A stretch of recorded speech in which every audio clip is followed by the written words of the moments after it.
Hi and welcome to my channel where I make dishes inspired by some of my favorite video game characters.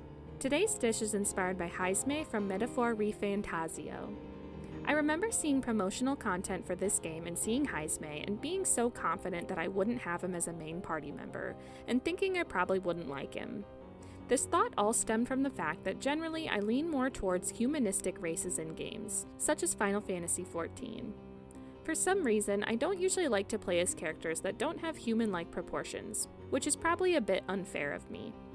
Anyways, I finally met Heismay in the game, and of course, he's one of the first 4 characters you can have in your battle lineup. I remember thinking, as soon as I get the next character, I'll probably swap them in for Heismay, and I very quickly realized how stupid I was. Heismay was so incredibly charming and layered as a character. He's so intelligent and wise, and it's so easy to feel for him emotionally when you learn about his past with his son. It's something I could truly never imagine having to go through. I loved his personality from a story and party member perspective, and I quickly realized how amazing he was in battle. He became so incredibly useful with his insanely high agility, and I remember getting to a point in the endgame where I just knew he was going to evade pretty much every attack thrown at him. By the time I got my next party member, I remember thinking, I know I said I would probably switch you out, Heismay, but there's absolutely no way I can now. I always have a soft spot for characters that do a complete 180 for me in a game, and on top of everything I've already said, I also adore how he has such a cute appearance but such an intense voice. Throughout Metaphor, we get the chance to cook some meals with our crew members, and this gives us some good insight on foods they might like. In these events with Heismay, we learn that in his home village, they are known for grain foods with a lot of kneading involved, like pastas and breads. Of course, you then get to see Heismay hop up onto the counter and show off his kneading skills with his feet. Since food preferences are already shown in-game, it made this process a bit easier for me. I see Heismay as a bit more business-oriented, and he would prefer savory meals over sweet accessory desserts. One of the dishes that Heismay can help you make is the Invincible Noodles, and the in-game description says, "Rich game juices cling to the thin noodles of this knockout dish." The 3 ingredients required are beetle meat, which are a kind of bird, some fragrant spices, and a lumi bee. So I wanted to make a thin noodled pasta dish with some chicken, spice, and honey. I also really couldn't get over Heismay's big red eyes, so I wanted to throw in some cherry tomatoes in his honor. This dish came out amazingly, but unlike how Heismay would make it, we are not using our feet. Here's what you'll need to make your own. 1 pound of cherry tomatoes, olive oil, Italian seasoning, dried rosemary, dried basil, garlic, 2 chicken breasts, linguine noodles, white wine, Parmesan cheese, crumbled feta cheese, hot honey, optional red pepper flakes, and fresh basil. You'll start by preheating your oven to 360 degrees Fahrenheit and grabbing a large casserole dish. We'll take care of a tiny bit of prep at the cutting board next by cutting our 1 pound of cherry tomatoes in half and then peeling and mincing at least 5 cloves of garlic. Into the casserole dish, we'll add all of the halved tomatoes as well as 2 tablespoons of olive oil, 1 teaspoon of Italian seasoning, 1 teaspoon of dried rosemary, a half teaspoon of dried basil, and our minced garlic. Mix everything together well in the dish until the tomatoes are well coated, and then add in some salt and pepper to taste.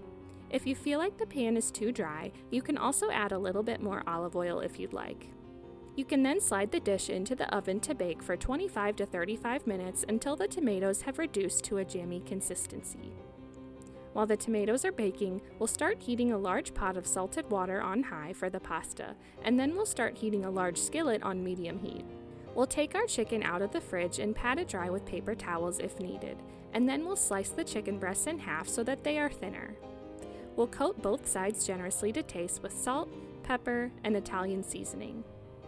Once the pot of water is boiling, we'll add 12 ounces of linguine noodles inside and cook according to the package directions. Once cooked, we'll drain the noodles, but make sure that we reserve about a half cup of the pasta water before fully draining. Once the large skillet's surface is warm, we'll add a drizzle of olive oil and place in our chicken breasts, pushing down slightly initially for a better sear. We'll sear the first side for around 7 minutes until nice and browned, and then we'll flip and cook another 5 to 7 minutes until browned and the chicken is fully cooked through to 165 degrees Fahrenheit. We'll transfer the cooked chicken to a cutting board and allow the chicken to rest for at least 5 minutes before we cut it into smaller, more bite-sized pieces.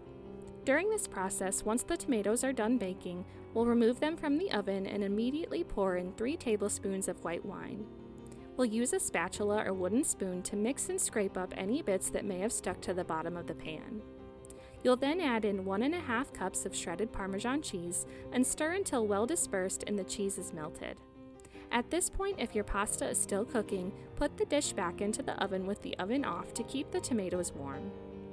Once the pasta and chicken are ready, add them into the casserole dish with the tomatoes and toss them until everything is well coated. Add in some of your reserved pasta water if the dish is still dry. We can then serve by adding the pasta into a serving bowl. We'll sprinkle the pasta with the crumbled feta and drizzle with some of the hot honey. We'll garnish with optional red pepper flakes and then some slices of fresh basil and enjoy. Invincible noodles, the taste of my hometown. The aroma invites nostalgia and hunger in equal measure. This dish was extremely satisfying to dig into. It's quite simple to bring together and feels so clean and fresh to eat. All of the flavors complement each other so well, and it honestly has a mix of everything. The tomatoes are so juicy, the chicken is so tender, the pasta sauce is perfectly salty, the feta cheese is so soft, and the honey adds such a refreshing tiny bit of sweetness. The dish is so familiar to other pasta staples, but is also so fresh and different. It was so hard to hold myself back from having more than one bowl, and I can't wait for the next time that I make it. Every time that Heismay would make this with the protagonist in the Gauntlet Runner, he'd feel extremely proud of himself and his roots. The tantalizing smell would waft through the runner, and everyone would beg for a bowl. Whether being eaten on a relaxing trip or in the heat of battle, they would always hit the spot. As Heismay looked at the satisfied faces of his companions as they ate, he'd get a deep, bittersweet feeling in his heart. He has many memories of making this dish with his son when he was alive. He'd love to help shred the cheese, and one time he accidentally poured a mountain of red pepper flakes onto his bowl and they just both started laughing. Memories like those would be hard at times, as they would remind him of the most amazing times of his life that he'll never be able to return to. However, seeing everyone's smiling faces would remind him that he must continue to live on in the here and now, and if he couldn't do it for himself, he'd have to do it for his son. The recipe card is in the video description if you'd like a more quick and concise version to give it a try. Like if you want a bite, subscribe for more geeky treats, and comment what foods Heismay reminds you of. Thanks for following along.